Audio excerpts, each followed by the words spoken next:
Hello, Pastor Matthew Diehl here at Round Top Church Christian Fellowship in Round Top, Texas. And good you could join us today.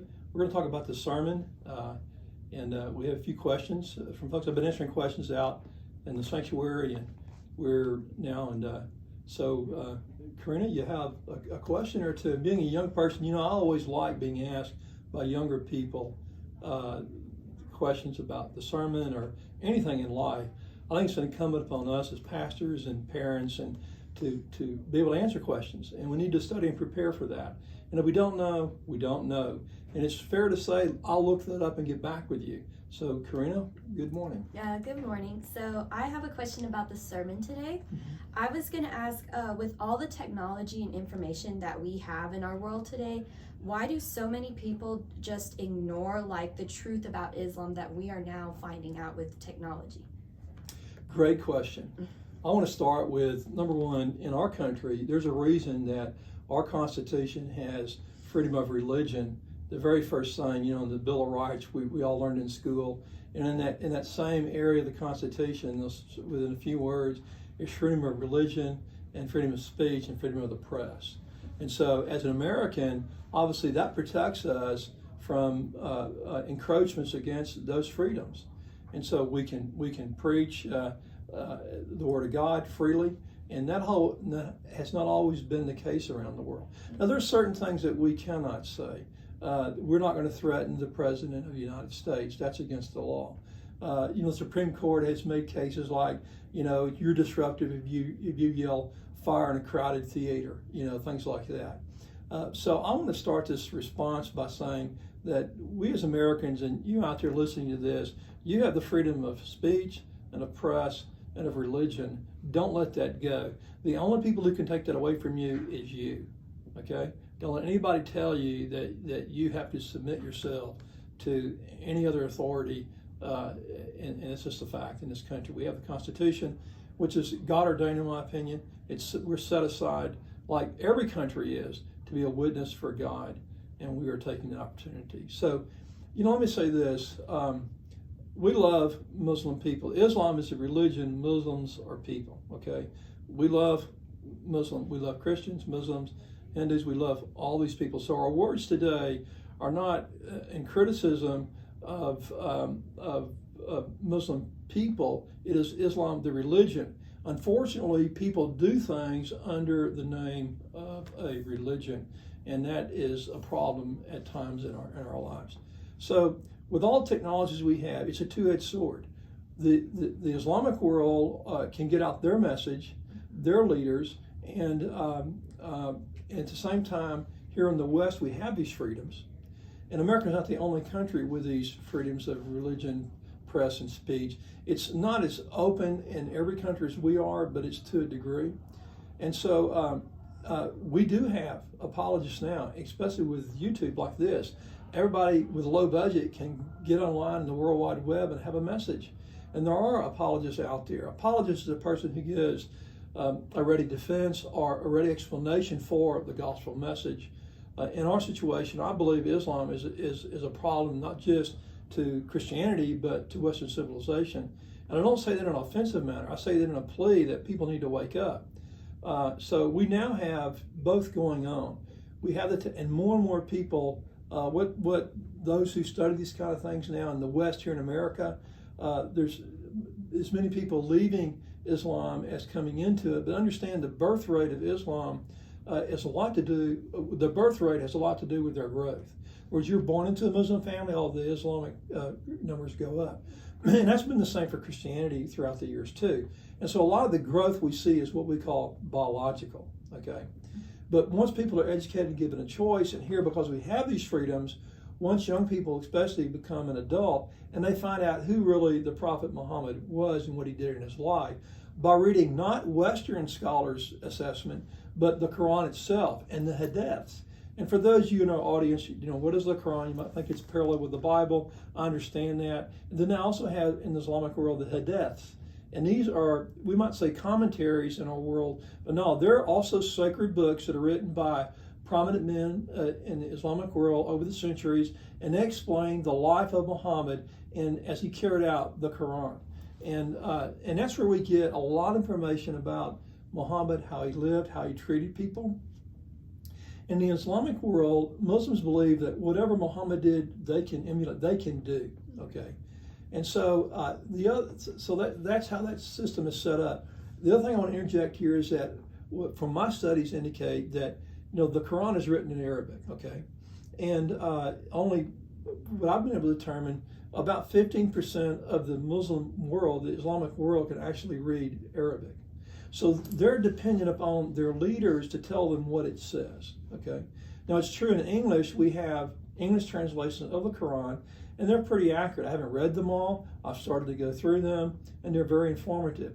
But just like in any religion, in the New Testament, for instance, we have Koine Greek. That's our base language.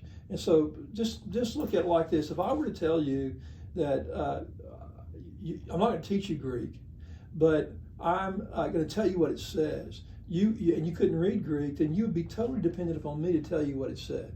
So in a large portion of the Islamic world, it's that way. They don't read Arabic, they don't have access, it's not translated into their native tongue, and so they're totally dependent upon their leaders to tell them. Now, as in the history of Christianity was politicized at one time. And I call that the Dark Ages. Okay, we can talk about that another time. But in the Islamic world from the beginning, it was politicized. And so the political leaders and the religious leaders are, in essence, one and the same. Okay, there's not a separation. Another point in our Constitution that the state shall not establish a religion. It doesn't say separation of powers. That's not there. It's don't establish the religion. Now, there's been Supreme Court rulings that we don't want the state teaching religion in our schools. We can teach history, so that's another topic for discussion. But I'm just pointing that out. Our Constitution prohibits the state establishing a religion, but that's not so in the Islamic world. Okay, so they take the Quran and the Hadith, and that's what they use to impose. Is it about pronounce this right? I always have a hard time with this word. Shahira law, Shahira, is that right? Yeah. I think so. Yeah, something like that. I'm sorry, I have a phonic problem, but that's the law they use in their lands. Okay, and so if you have if you will, an unknowingness, and you could use the word ignorance of the population, they never hear about the things about Muhammad and the Hadith that we know. They never hear those things, and you can go online today and you can. I'll just name them. You can Google J. Smith or Al-Fadi, F-A-D-I. He's a Muslim converted to Christianity, was raised in Saudi Arabia. J. Smith is a scholar. Then there's a little more provocative in approach, but David Wood is also a spokesperson out there, and they are in great detail about what's going on in their lifetime, what they've studied, in comparison of Christianity and Islam, or Islam to really Western civilization, anything. You can go online today, and there's Muslims. I think it's ex-Muslims of North America. I've looked at so many sites, and they're really an atheistic group. They've left Islam. They're not claiming anything. They just were agnostic. Mm-hmm. I can kind of understand. I don't mean to be offensive with that, but they're so abused by Islam. They left it when they got to the West, and they said, "Look, I'm just going to leave religion alone." But they're online talking about their experience. And so your question is really good, because we have the technology, and it is presenting the truth about all religions, Christianity, Islam, Buddhism, Hinduism, so people can make their minds up what is the truth. I'm one for lay them all out there on the table. I'm a Christian minister, but I say, hey, I want people to know the truth in all of these positions around the world. And then you make your mind up. Jesus doesn't force us to do anything. In contrast, my sermon today, which will be online at our website, roundtopchurch.org. We'll have an able assistant here get that online. You can read my words. Again, these are, what I quote is the Quran and their own Hadith sources. And so more people are coming to the knowledge of it, but it's a real problem in the overall world when you look at especially Asia and Pakistan, these places, where the masses of people don't speak Arabic. They're relying upon their religious leaders and who are their political leaders, and so they're manipulated into a situation where they don't know the truth. Well, thank you. So it's great. Let me ask you something. What do you think about young people in their teens on average, do they, in their dialogue at school or on the weekends, do they talk about religious matters like this, or it's just really a side, it's not part of their life? I think it's part of a teen's life, but they choose not to talk about it like in public situations, like at school or when they're out with their friends, maybe because they don't think it's cool. But I know that, like, at least in my school, a lot of kids go to church and they do practice their faith. It's just not, I don't think it's talked about enough in our society today, especially among teens. So that's what I think.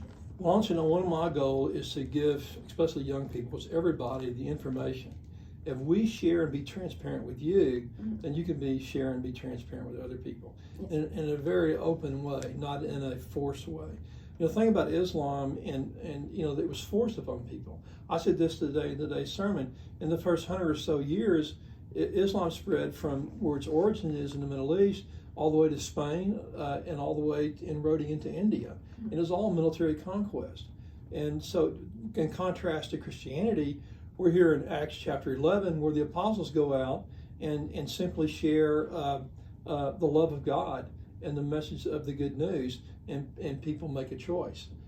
So we live in a great time. We have great freedoms here.